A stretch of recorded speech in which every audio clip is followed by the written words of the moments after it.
to you by Plan International Ghana. So that statistic I introduced a short while ago is according to a 6-year analysis of statistics compiled by the Domestic Violence and Victim Support Unit DOVVSU of the Ghana Police Service just last year.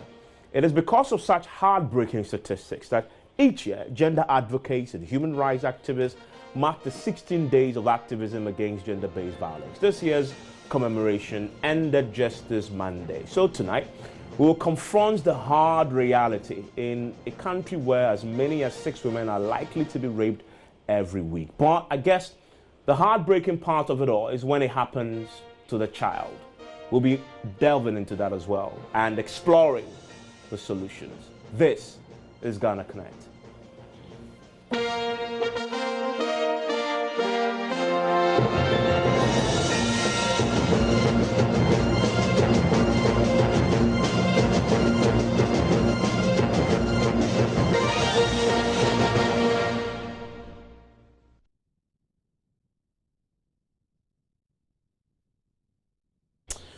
Connecting in the studio is Clark, a lawyer with great insight and experience in child rights issues, having worked with the Department of Children and subsequently the Ministry of Gender, Children and Social Protection for over 10 years. He's been involved in programming, advocacy, capacity development, coordination on the project and support the development of various gender and child-related policies and legislation. He connects in the studio. Berima is also here with us. He's a national coordinator of the Ghana NGO Coalition on the Rights of the Child. He is a consultant on child rights protection and development issues. Also connecting is the Girl Advocacy Alliance project manager. And by the way, they are playing a key role in making this conversation possible with the Plan Ghana. Anna connects in the studio as well. We'll connect later on the phone with a very famous Queen Mother, Nana Joa Wendo, Development Queen Mother of the Ifija Kwabre in Ashanti Kingdom. Her stool name is Obapa Adjoa Ancha. Nana is also the Executive Director of Obapa Development Foundation, the CEO of the Premier Productions Group. You remember her famously for her program where she travels across the globe and brings to Ghanaians the views of the people living in the diaspora. That's a famous program, and she will join us with her own unique perspective on this conversation. We'll also connect with the ministry in charge of the issue, the Gender, Children and Social Protection Ministry. Its Executive Secretary at the Domestic Violence Secretariat, Malone Nasibi, will join us via phone as well. I want you to connect with us wherever you are on the many social media platforms, and so make time to join us. We'll share your views with the rest of the world. We'll start with an illustration of the problem we are going to talk about. A 16-year-old boy and his family at Keto near Barikum in the Bonahafu region. They are seeking justice tonight for being shot in both legs, dragged on the floor for about 300 meters and abandoned close to a refuse dump. We're talking about gender-based violence here, especially when it happens to children. As a result of that ordeal, this teenager, who aims to be a professional footballer, is paralyzed. Well, JoyNews Nesta Kafui Ajoma visited the Kato residence of the victim and reports the young boy has been sent to a different location for fear of being assassinated, killed. Watch. According to Peter Adongo, father of the victim, on 8th August 2017, his son, whose name is withheld, had informed him that he was visiting a friend in the adjoining community near Kato. Later that day, at about 8 in the evening, Peter Adongo was called to pick up his 16-year-old son lying unconscious close to a refuse dump. He said a complaint was lodged with Brekum police and the boy sent to the hospital for medical attention. Peter Adongo, narrating the story, said one Richmond Owusu mistook his son for a thief and shot him in both legs. He explained his 16-year-old son had lost his way looking for his friend when Richmond Owusu allegedly shot him. My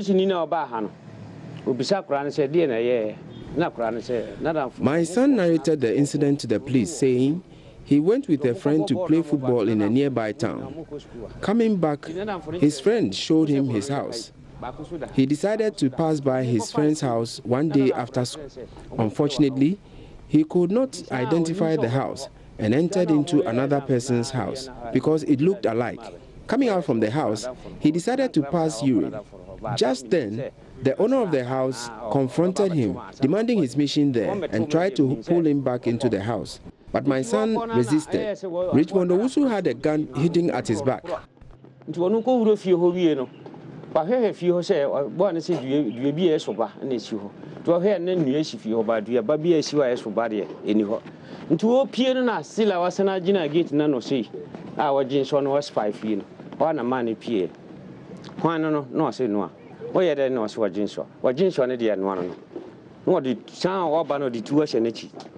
So he shot my son, and that was it.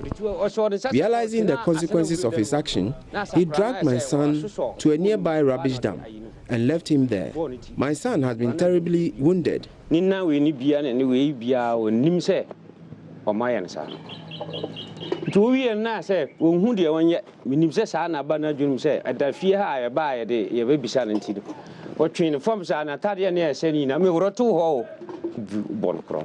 Father of the victim further said Richmond DOVVSU had initially agreed to settle the hospital bills of his son, which he did. A later request to secure an artificial limb for the victim was rejected by Richmond DOVVSU. He had asked Peter Adongo to get his motorbike sold so the money could be used for that purpose, but that was refused. When I went to see him for the compensation, he told me he was going for a meeting and that I should first go and write an undertaking, indicating that after he pays me the 3,500 cedis, he owes me nothing again. But I disagreed with him because he had committed to paying all the medical expenses of my son, but he still insisted that if I don't sign an undertaking, there is nothing else he can do.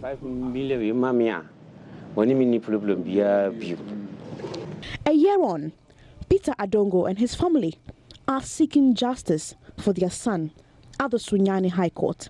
An attempt to get the Perkum police to speak to the issue was unsuccessful, as our crew had been told the municipal commander was unavailable. Nesta Kafui Aduma's report for JoyNews. So that is a shocking story, but let me shock you even more. It's just one of thousands, possibly almost 1 million cases that recorded every year when it comes to gender-based violence, violence against children, young men, across many parts of the country. If you read that statistic, part of that statistical analysis done by DOVVSU themselves, this is one of those cases that will count amongst the 30,408 assault cases that have been reported since 2011 to 2017. And let me bring in Clark. Clark, you listened to that story there, and with your background in the work that you do, what strikes you? Evans, I'm still lots of words, because to the extent that somebody will pick up a gun and shoot a child because he's mistaking that child to be a thief, it's unheard of. Without going into the merit of the case, since the matter is in court, and as a lawyer, I'm not supposed to be commenting on such matters when it's in court. But the fact is that it is unheard of. I just don't know the right words to use, but just to say it is unheard of. Because even if a child commits an offense, there are processes that you take the child through, assuming without admitting that this child actually was a thief, so to say. The rightful thing for that person to have done was to lodge a complaint at the police. In Ghana, we have what we call the Juvenile Justice Act, and this is a legislation that kind of regulates how a child who is in conflict with the law should be dealt with. So to this extent, if the matter was reported at the police would have taken it upon itself, investigated to find whether or not there is a merit in that case. And then if there is, the matter is brought before what we call a juvenile court. But to the extent that that was not done and this person allegedly took the law into his hand, it's unheard of. Yeah, I mean, and Barima, what is it about some of these cases that allow, because you listen to this, and even getting justice is a problem, right? Getting the state institutions to work is a hustle. even the journalist has a challenge, ourselves have a challenge just getting the authorities to sort of deal with the aspect of respecting your rights and bringing some clarity to bear. Is it a case of a failed institution, or these institutions and the people who run it are just a product of a failing society? That's why we're seeing some of these challenges in terms of people's abuse of rights. The situation that we find ourselves in is a very peculiar one and a very big one, which all of us need to understand that we have a challenge. And the first point is that if we have a challenge, that is when we'll be able to look at how we are going to address the situation. Because if you look at the story that we just watched, you realize that there's a system failure to the extent that even documentation about the case is a challenge. And for me, it's also boiled down to the kind of structures that we have put down at the community level, at the district level, at the regional levels, to ensure that when cases of such come, we will pass through the process. Because it's unheard of to maybe a chief in a community. Why can't the chief even lead the process on behalf of the child to ensure that they are reporting to the appropriate institution? Those are some of the things that we need to look at how the system is going to support so that we're able to address it. This is one of, there are many of such cases that maybe the magnitude might not be this, but the psychological effect might be more than this, that we need to address at the community level, which we are not addressing. So the challenge is very enormous. It's really big, which we need to look at how we are going to address it. Anna, the biggest part of this is, it's even worse when you bring in the girl child into the equation. True? It's very true. I'm emotionally traumatized by watching such a thing. As a mother, you give birth to a child, you just wake up one day and then you see your child in this kind of situation, not outside the community, but maybe within the community where you are living with your child. So what are we telling ourselves? The systems within the community. A child is supposed to belong to everybody. We always say that you can only know the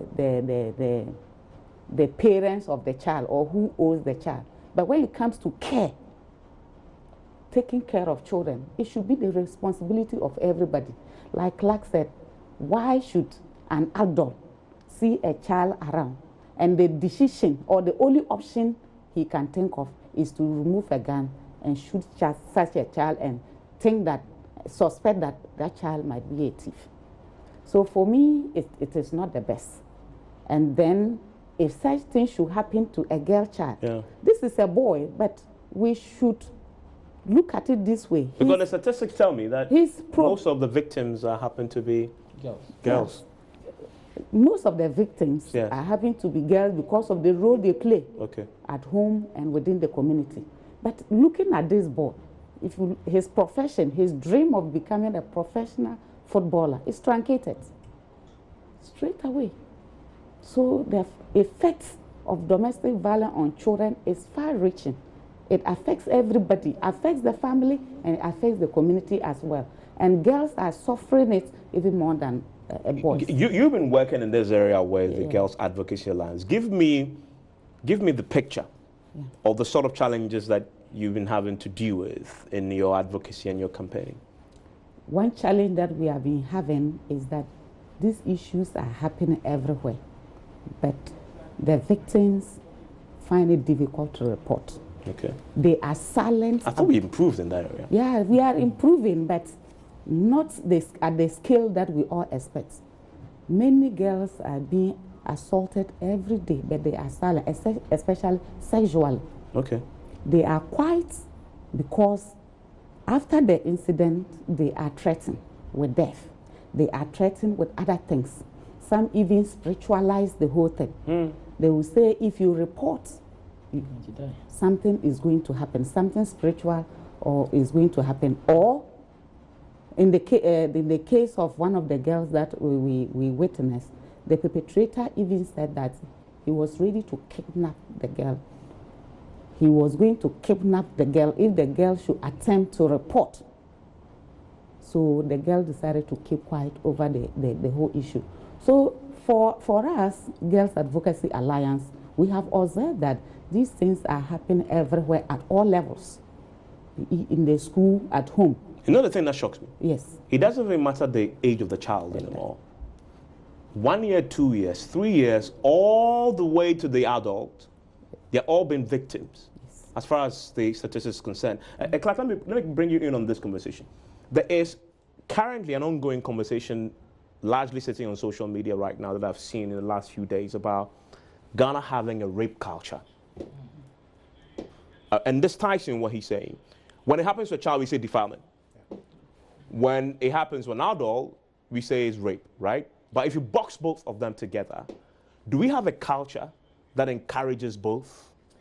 Well, even as a lawyer, I may be able to speak on evidence. Yeah. But, but looking to the whole system, one comes to the conclusion that, issues of rape are normal, because we believe that it is the right of the man to have sex with a person. You would have to define normal, because that can get you into Absolutely. trouble. The gender advocates can come at you because you said issues of rape is normal. Evans, what I'm saying You is, have to really explain that. And I'm giving you an opportunity to. Very well. Before you see a headline, Clark justifies rape, says it's normal. No. So Evans, please explain. Yes, the point I'm making is that within the cultural setup, Okay.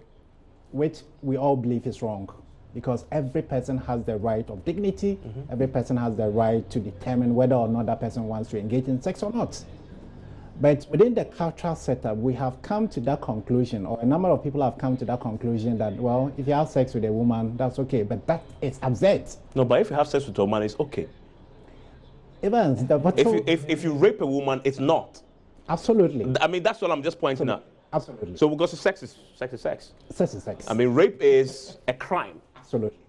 So the culture, we are talking about the cultural perspective. Okay. We are not talking about the legal perspective. Because Okay. as for legal, Sure. for the legal perspective, any carnal knowledge with a woman of less than 16 years without consent constitutes what? Rape. Rape, yeah. But because you are looking at it from the cultural Point of view, perspective. yeah. Okay. So I think I saw what you're saying is, and just correct me if I'm wrong, in the culture, a culture that is hugely male-dominated, the thinking is it's okay to have your way with a woman, whether she says yes or no. That's what you're saying. Which is totally absurd. Okay. Which is totally absurd. So the bottom line is that we have to start looking at how do we get the male to understand and appreciate that women have rights? How do we get the male? And Evans, it's very, very interesting. We have to start it from when they are young. And that's how come we are saying that let's get the males involved from the start, so that they get to understand that women have rights. Sexual relationship is a right of the woman. You don't just take undue advantage of the woman and say, well, I'm a man. The custom doesn't even, in fact, I can even testify that the customs of Ghana do not actually support this kind of behavior. But just that some of us have grown to believe that, hey, it is normal. But it's not normal. The bottom line is that any sexual encounter with a person, the person must agree to it. So you don't come from the background that because I'm a man and because I believe that I have the right to have sex, the woman also has the right to refuse sex or to have sex. And so I think we need to start looking at how we can mobilize, I call it mass mobilization. How do we mobilize the masses, especially getting the men and the boys as role model?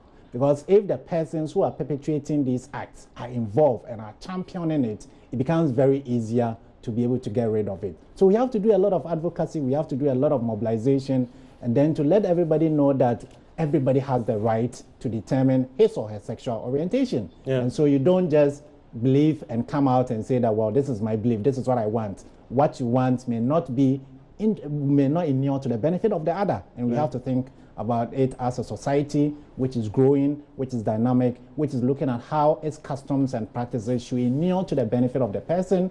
Its customs are aligned with the provisions of the Constitution, and its customs are aligned in terms of all the laws that we have, so that we are able to protect every single person without the orientation of that person. And I want to come to you because you're the woman amongst us, you've been doing this with the girls. I'll come to you very much shortly. Do you agree, and this is a controversial debate, and because you have been in the communities, you agree that this is a cultural problem? That we have a culture that encourages a rape culture, a culture of defilement? Is that what you find? To some extent, I will say yes. To what? Explain when you say it. What makes it? Well, I'm saying that because of the socialization. Okay. Women especially in the rural areas, those that are not educated. They've been socialized from childhood through to adulthood to believe that whatever the man says, they must consent to. If a man says he wants sex, whether she is ready or not, the answer must not be no.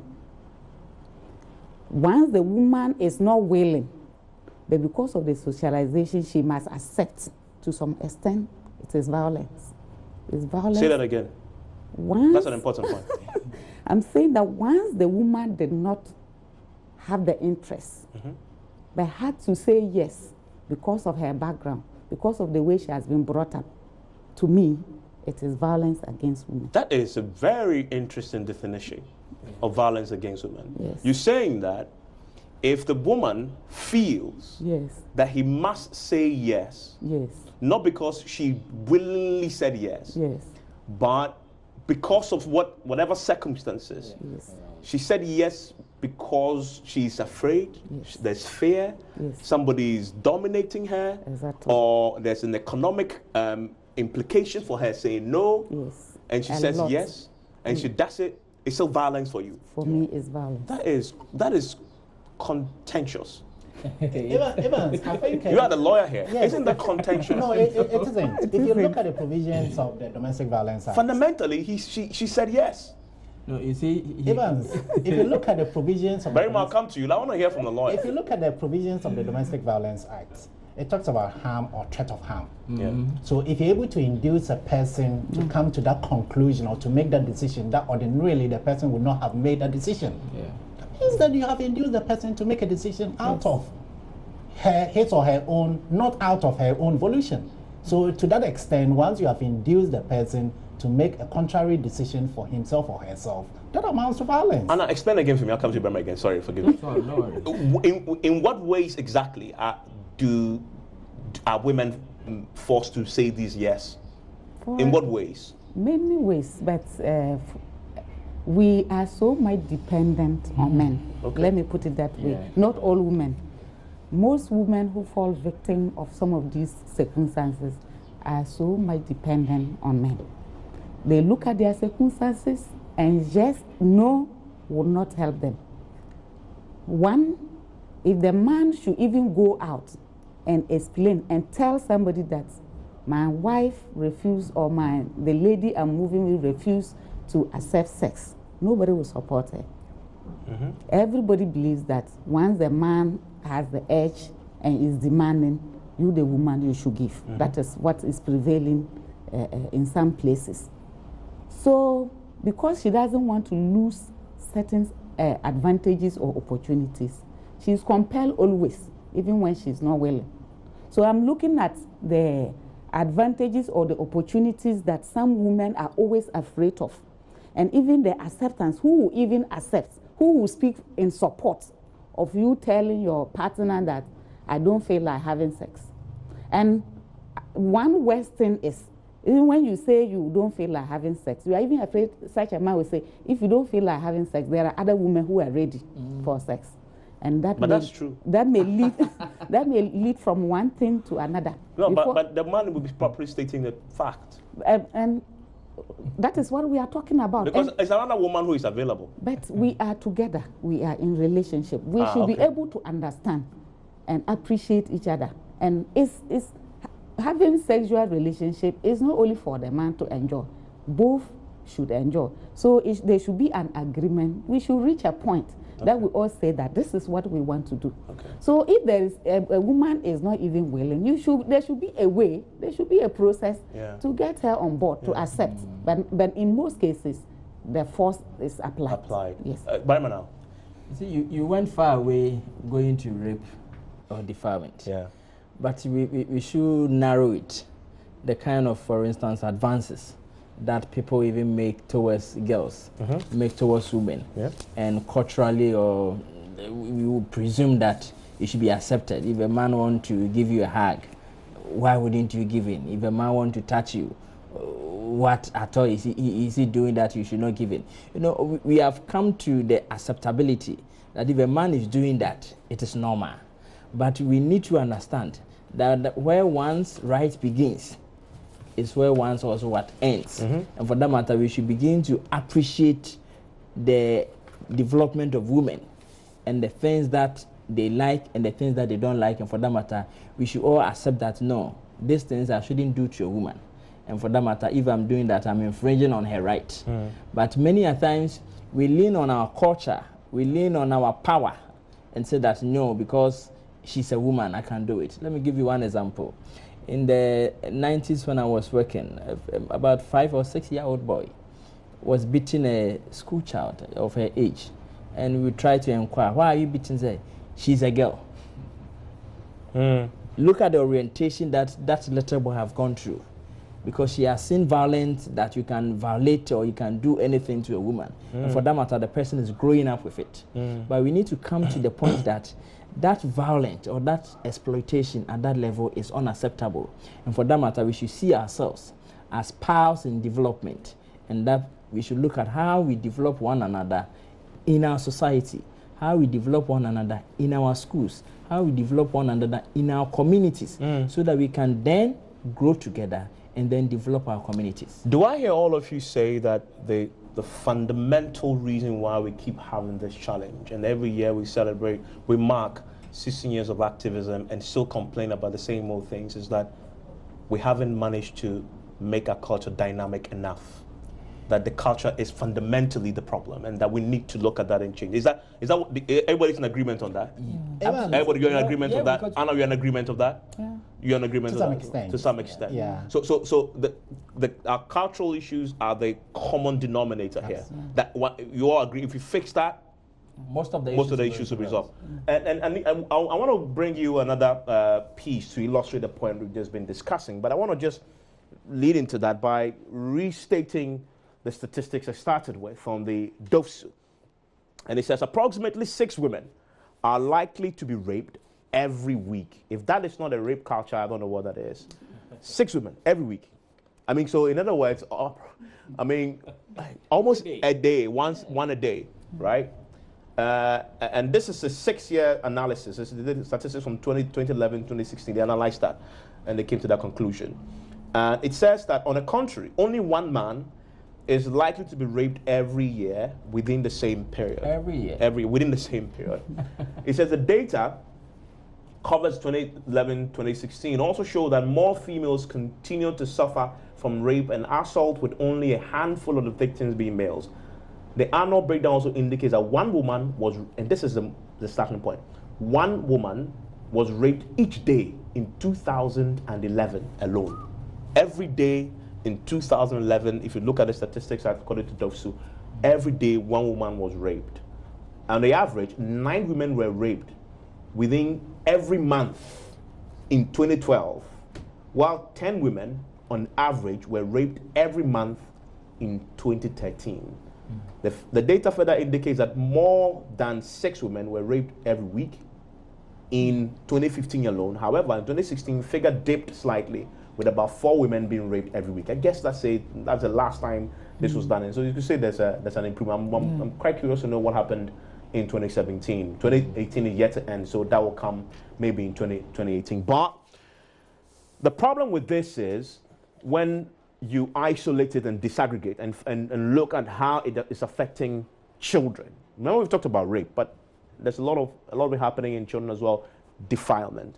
A 12-year-old girl, we understand, is paralyzed currently after she was allegedly defiled several times by a man she knew as her father's best friend, and is now seeking justice. Since July 2015, when the case was reported, the alleged perpetrator of the brutal act is yet to face the law, following months of back and forth at the courts. Here's a report by my colleague, Justice Bedu.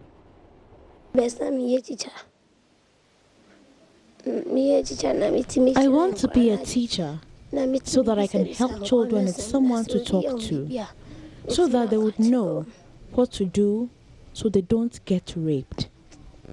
A girl's wish, a wish that may be slipping through her fingers, a wish going away with time. I will tell all children that if someone asks them to go and buy something for them, they should say no. This girl is 13 years. I'll call her Dede, but that's not her real name. She's just getting back on her feet, learning to walk again. Dede says she was brutally raped on several occasions by her best friend's father. For 6 months, she was bedridden. He asked me to go and show him where the wachi seller was. When we were going there, he led me into the bush. He was drunk. Then he forced himself on me. She says for 1 year, the man was always fingering her.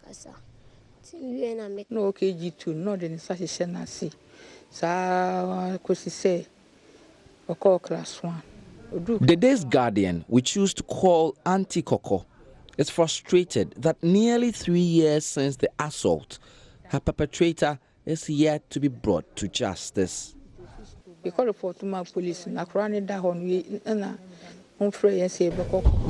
we reported the case to the police, the girl was still in the hospital. The police said they were still looking for a date for us to go to court. We were in the hospital for a long time. So when we came home and asked, the police said the judge had called the case many times in our absence. So they let the guy go.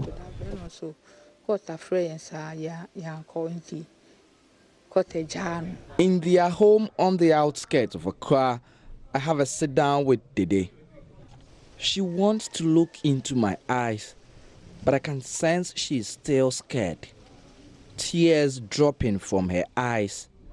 She tries wiping them away. The more she tries, the more they come. She's been in and out of school because of her ill health. Now, at age 13, she's still in class 3, 3 years behind her age mates and those she used to be in the same class with. As I left Dede's home, I drove with chills all over me. It leaves me wondering how the feeling would be for a poor 13-year-old. Justice Beidou, JoyNews, Accra. Yeah, that is a chilling story, but that is a reality.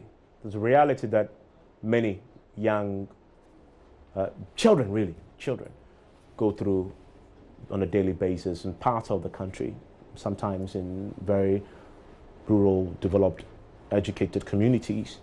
And it's a reason why the 16 Days of Activism has been going on for years. And I have still with me in the studio my friends who are connecting on this matter. And I know a lot of you are already sharing your views on social media. We'll be sharing some with you shortly. Anna, you listen to this. Is this a typical story you deal with on a daily basis? But yes, this is really heartbreaking. Yeah. The first time we heard of this story was through the Atinka radio by one journalist called Regina. I want to congratulate her, use this medium to congratulate her. She actually followed up and brought up the whole issue.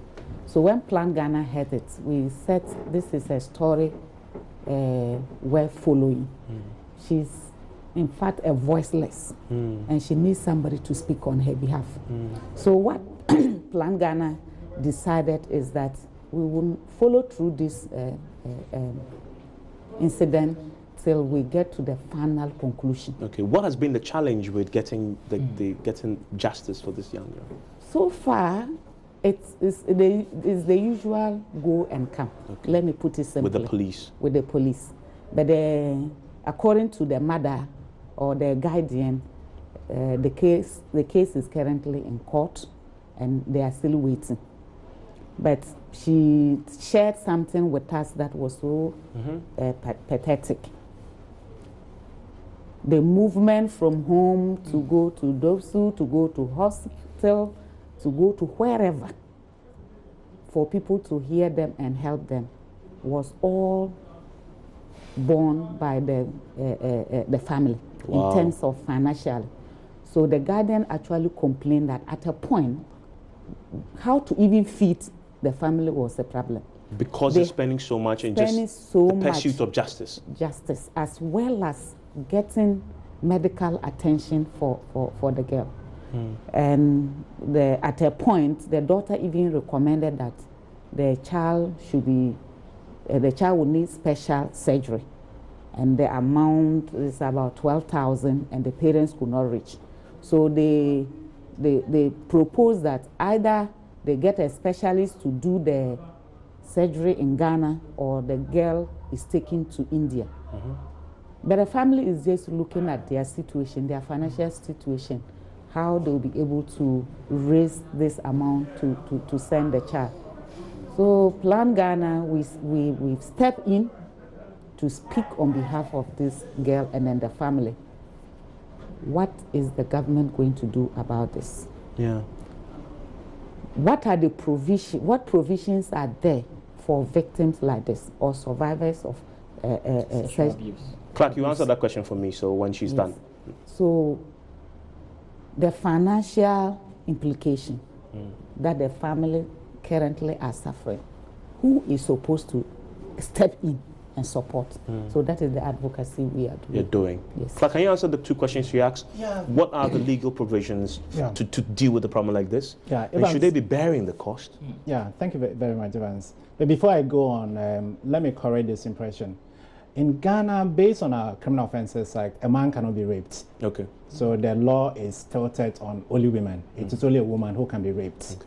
Secondly, looking at the age of the girl in this matter, because she's 13, whatever sexual intercourse that went on, she's termed to have been defiled and not raped. Coming back to the issue, the law is very clear. The law sets up, the Domestic Violence Act sets up what we call a domestic violence fund, which requires that... Which hasn't been set up, by the way. Very well. But the law provides that there should be a... Then they should make provision for such a girl. Such a girl, yeah. So the law makes provision that there should be a domestic violence fund. And a fund is required to be set up by the Ministry of Gender, Children and Social Protection. The fund is supposed to get allocation from Parliament and other sources to make the fund effective. And the fund makes provision to the effect that when a person suffers from domestic violence, the medical bills of that person is supposed to be taken care of by the fund. Okay. So ordinarily, the parents are not supposed to be taking care of the medical bills and all that. And so as far as the law is concerned, there's a comprehensive provision to that effect. But now there's a disconnect between the law and practice as to whether or not the fund is operational. It becomes an issue. And I think for that reason, we should be able to start looking at how we can advocate for the fund to be made operational. A couple of years ago, I think one of the lawyers went to court to compel the Ministry of Gender, Children and Social Protection to make the fund operationalized. So I think we need to probably look at how best we can all mobilize forces to get the state to be able to make that provision, to make that law really work. Because at the end of the day, the parent is already poor, and you are now going to add additional burdens to this parent, go to the police station. In fact, usually when the person even goes to the police station, the police is supposed to issue the medical form for the person to go and access free medical care. In some jurisdiction, I mean, in some of the stories we've heard, sometimes the police form is not free. When you go to the hospital to be examined, some of the doctors are charging fees. So it becomes very difficult for even the person to access the facility that is available. So I think going forward, we should all put in mobilize resources. We should all put in more efforts to get government to be able to set up the fund and make it work so that it's... But it appears you've been paying lip service to this for a long time. These stories keep happening. I keep hearing them as a journalist almost every week. And I don't really envy Anna at all, because she hears this on almost on a daily basis. We've talked about culture, but the system is failing these young girls, is it not?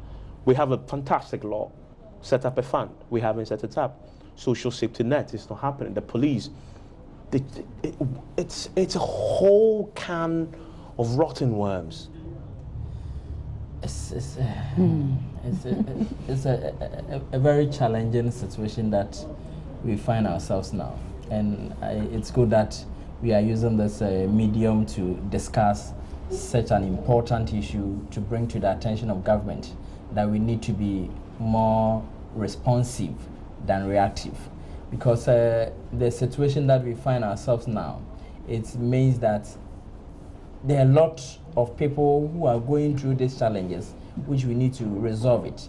And I'm very happy to say that the Ministry of Gender, Children and Social Protection has taken the initiative to come out with what we call the one-stop shop, where children who find themselves in such situation, they are trying to come out of a system where when an issue of abuse of such is reported, you have an investigator there, you have a police officer, you have a doctor. Quickly they'll be able to put the pieces together, and then we look at justice going forward. Because sometimes when these issues happen and justice is not given, a lot of people give up. Yeah. Psychologically, a lot of people die out of it. And nobody is even talking about those who have died out of it. And our system is also in such a way that our concentration is so much on the perpetrator, leaving out the victims who have suffered these kinds of abuses. So we also need to look at holistically how our system is going to address the situation to ensure that when situations of such happens, our response system is going to take care of the victim. Because this child clearly needs counseling services. He needs a lot. If you listen to the story, she's 3 years behind. Yeah, in school because of sexual abuse or sexual violence. So we need to ensure that the system is put in place to address the situation. Another thing that we also need to look at is that even if the domestic violence fund is not going to be active in addressing the situation, is it possible that Parliament, as a matter of agency, is going to adopt or is going to ensure that issues relating to domestic violence or sexual violence is put into the national health insurance, so that when people come, easily the situation will be resolved? That's a great suggestion. The parent cannot take the cost. Double pain. Your child is suffering and you're also using your resources.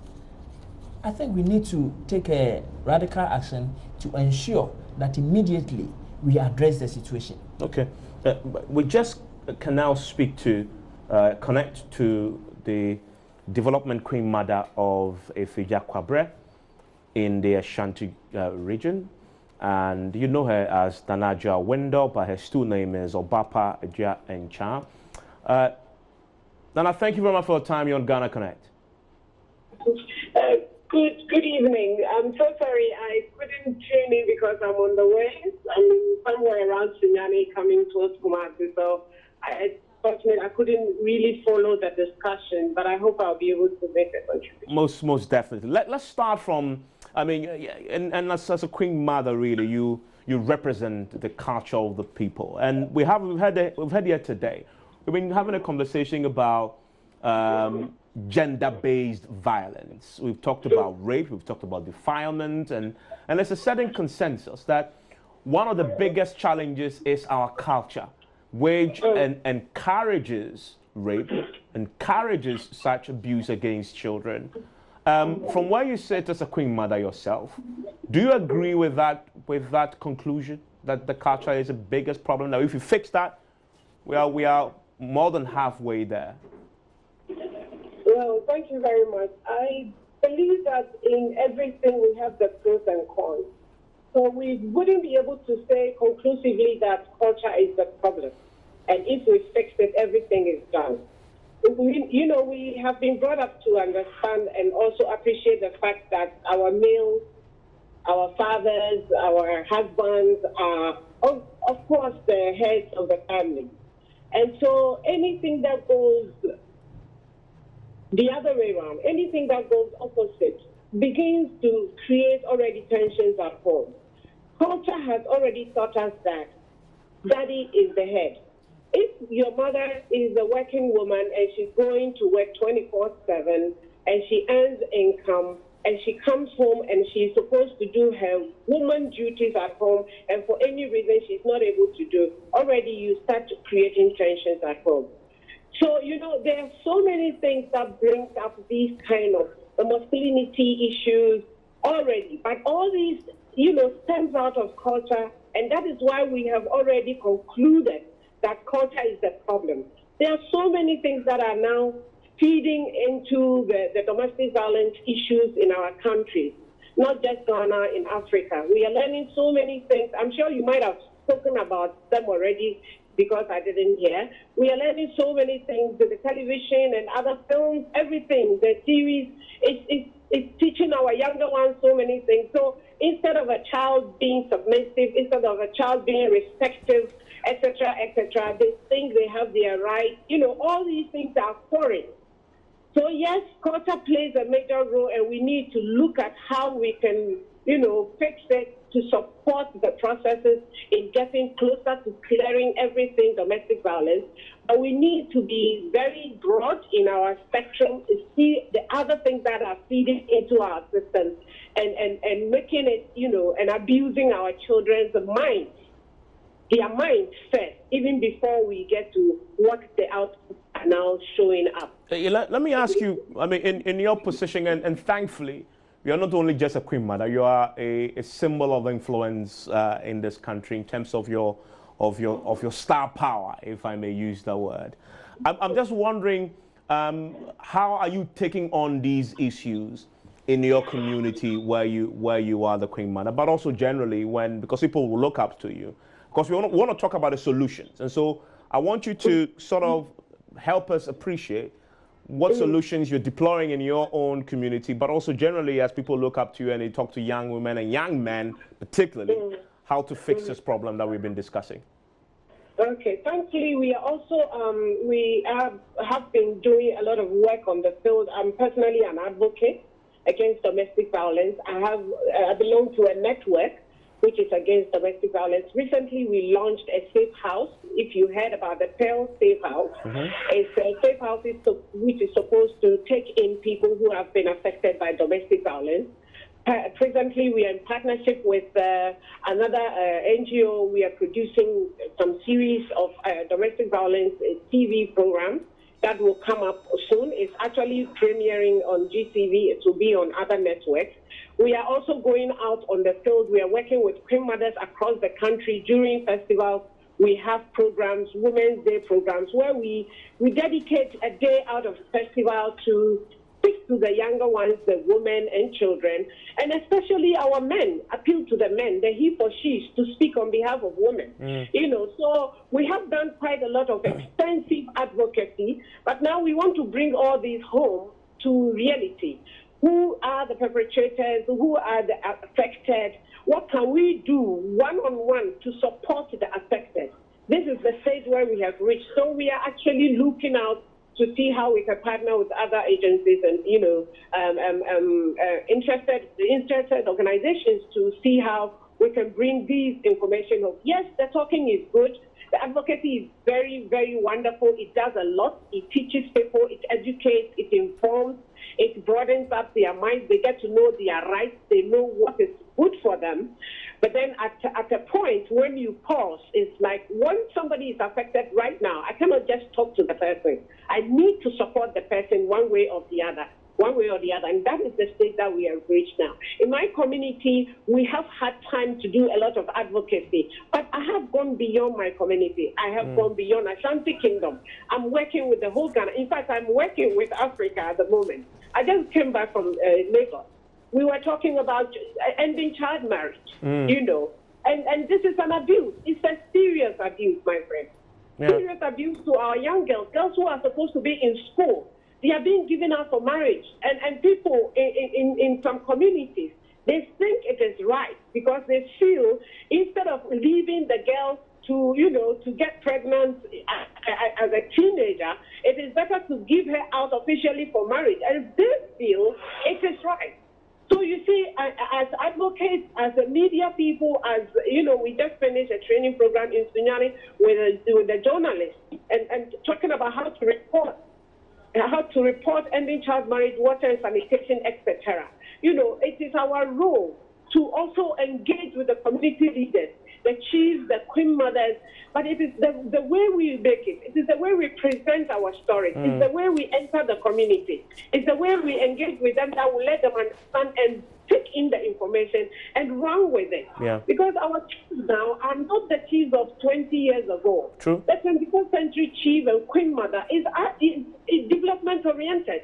A lot of them are enlightened. A lot of them are executives and lecturers and lawyers and judges, etc., etc. They know a lot. Yeah. You know, so we can actually work with them, and we need to work with them. Not that we can't work with them. We need to work with them. We need to increase our engagement.